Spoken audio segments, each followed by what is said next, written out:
Good morning, good afternoon, good evening, good night, good day to you, depending where you are in the world. We are here live in London. It is just after 9 p.m. on a Saturday night, which is technically the eve of Sunday or the eve of the first day of the week. We're doing our nighttime devotion. We had a wonderful Sabbath. The devotional we're reading from is called To Be Like Jesus. And the title today, Work and Study Benefit Both the Earth and the Mind. Deuteronomy 10:14. Indeed, heaven and the highest heavens belong to the Lord your God, also the earth with all that is in it.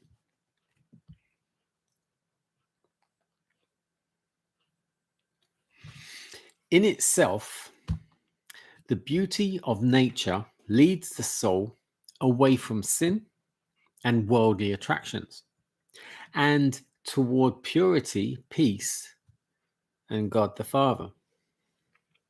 For this reason, the cultivation of the soil is good work for children and youth. It brings them into direct contact with nature and nature's God, and that they may have this advantage. Excuse me. There should be, as far as possible, in connection with our schools, large flower gardens and extensive land for cultivation. In the school that is started here in Australia, they look to see real success in agricultural lines, combined with the study of the sciences. We mean for this place to be a centre from which shall radiate light, precious advanced knowledge that shall result in the working of unimproved land, so that hills and valleys shall blossom as a rose. For both children and adults, labor combined with mental taxation will give the right kind of all-round education. The cultivation of the mind will bring tact and fresh incentive to the cultivation of the soil. The school has made an excellent beginning. The students are learning how to plant trees, strawberries, etc., how they must keep every spangle and fiber of the root uncramped in order to give them a chance to grow. Is not this the most precious lesson as to how to treat the human mind and the body as well? Not to cramp any of the organs of the body, but to give them ample room to do their work. We should work the soil cheerfully, hopefully, gratefully, believing that the earth holds in its bosom rich stores for the faithful worker to garner, richer than gold or silver. With proper intelligent cultivation, the earth will yield its treasures for the benefit of humanity.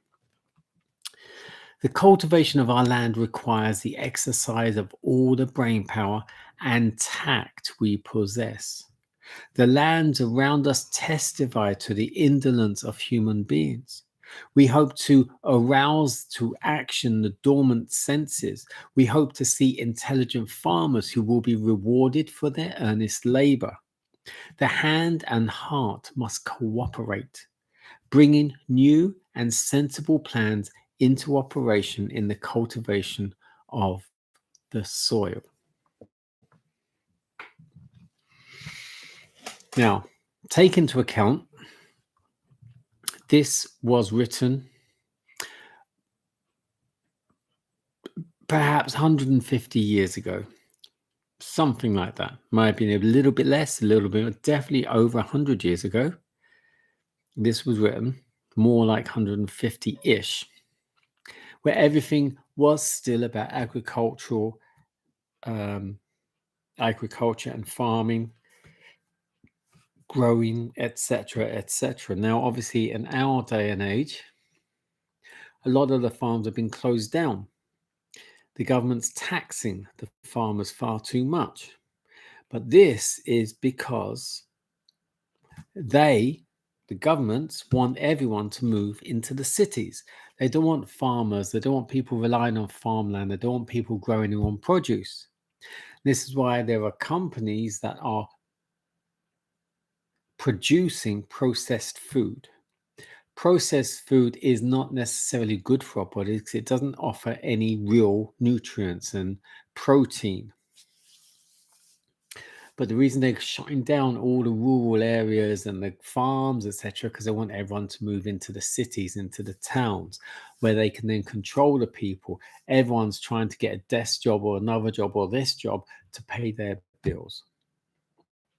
If you work in a farm, you don't necessarily have to worry about the bills so much because you're pretty much self-contained.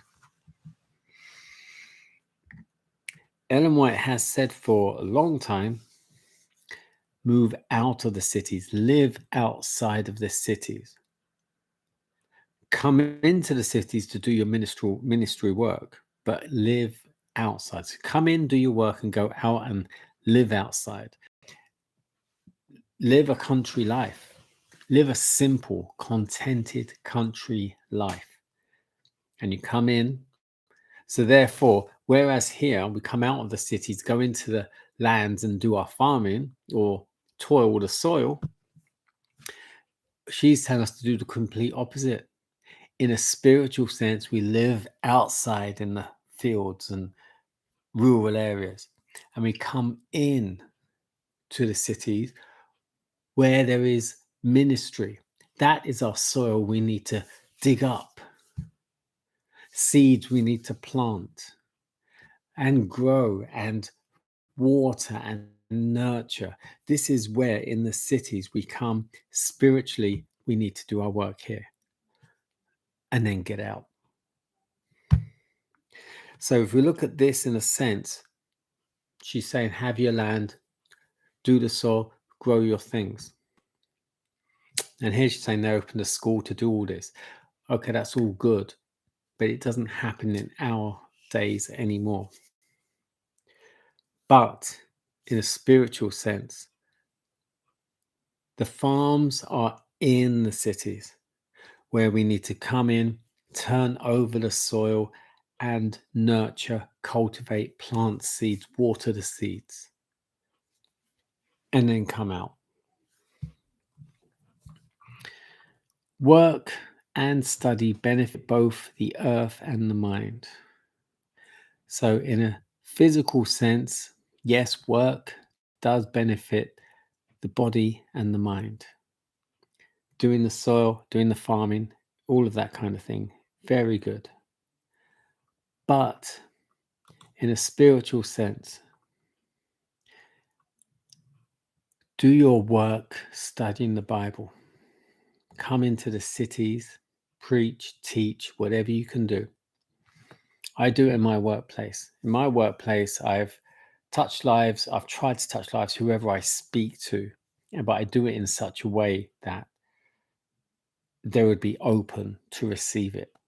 So I will always ask certain kind of questions to make sure that they can, I kind of prime them first. But yes, you can always, if you say things right, you can always bring God into it, point them towards God. And they should be forever grateful. So,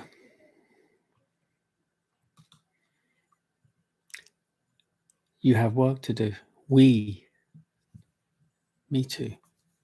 I was pointing. We have work to do. Plenty of work to do. Plenty of people to be worked on. Let's get cracking. God bless you.